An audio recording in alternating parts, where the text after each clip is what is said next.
Hey guys, Brian Davis here with Copper Star, and on this video here, I wanted to show you some of the planning that I went through to make um, my trip at CC Cragen, or also known as Blue Ridge Reservoir, a really great, successful trip, and also share with you some things that I did not do so well that maybe you can learn from my mistakes and have a good time while you're out there.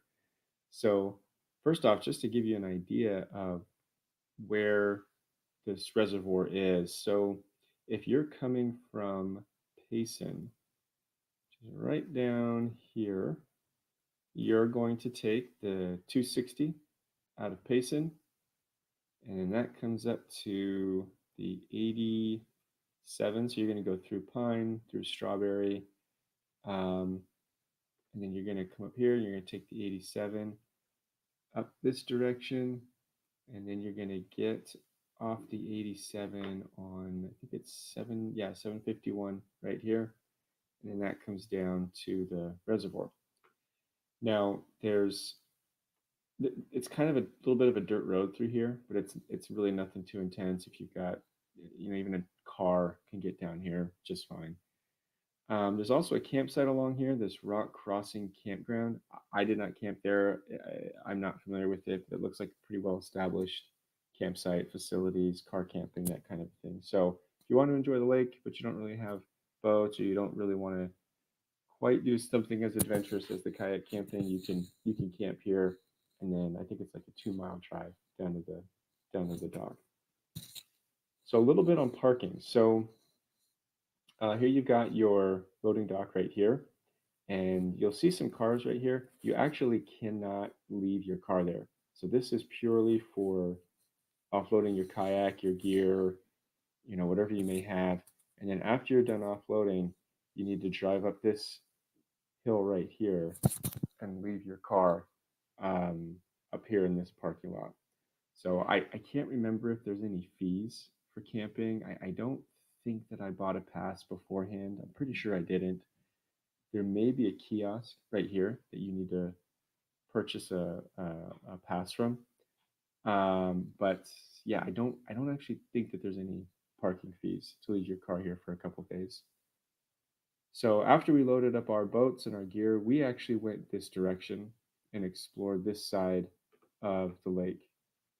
I didn't, and that comes down through here and goes all the way down through here, back into this Bear Canyon area.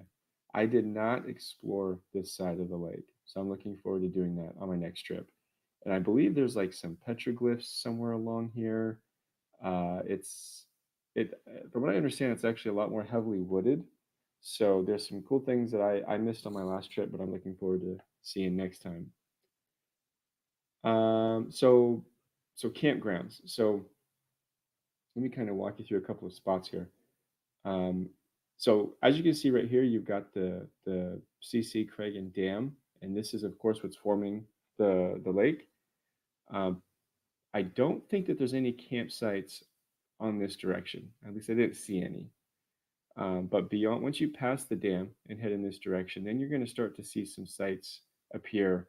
And pretty much anywhere where there's actually not really anywhere, but most of the time that you see the land kind of jetting out here into the lake, these little peninsulas here, there's usually a campground there. So I think there's a spot here and here. There might be a couple on this peninsula here. There's a couple here. There's actually a really nice one here. I think there's one here. Over here, you've got one. You've got a couple of nice ones here and here. And then as you head back in this direction, there's one here, a couple right here, and I think there's a couple here. I can't remember if there's any back here. That looks pretty steep. This may be more of a cliff, but I could be wrong. There might be one back here as well. So there's not a ton of sites. There really are maybe half a dozen really good sites. Um, so just plan accordingly. I would, before I headed out, I would have, doing this differently next time. If you go and read my blog, you'll see we kind of got ourselves in a little bit of a trouble because we didn't have a great backup plan if someone was in our spot. But I would come out, maybe pick a couple of different spots just ready to, you know, ready in case your top pick is already taken. Let's see here. So campsites. Oh, let me show you kind of what you're looking at in terms of mileage. So like I said, we explored this side of the lake, and from the loading dock to the very end of the lake here, in one way, you're looking at about 5 miles. In terms of the other direction, I think that's about 5 miles as well. I think a little bit less actually, maybe closer to 4 from the dam here to this end right here. Now there were some people that were doing the entire lake, so they were dropping in their boat and they were paddling from here to this end, turning around, going all the way around to here, turning around, and then going all the way back. And they were kind of doing a 1 day trip with that. And that round trip is about 16 and a half miles. That's that's a lot of paddling. I personally have never done, 16 miles in 1 day. These people I noticed had some really good touring kayaks, and they definitely were more experienced. Um, so if you're kind of new to this, I wouldn't recommend trying to take on the whole lake like in 1 day. But you could do something where you paddled in here, camp a night, and then the next day paddle the whole length.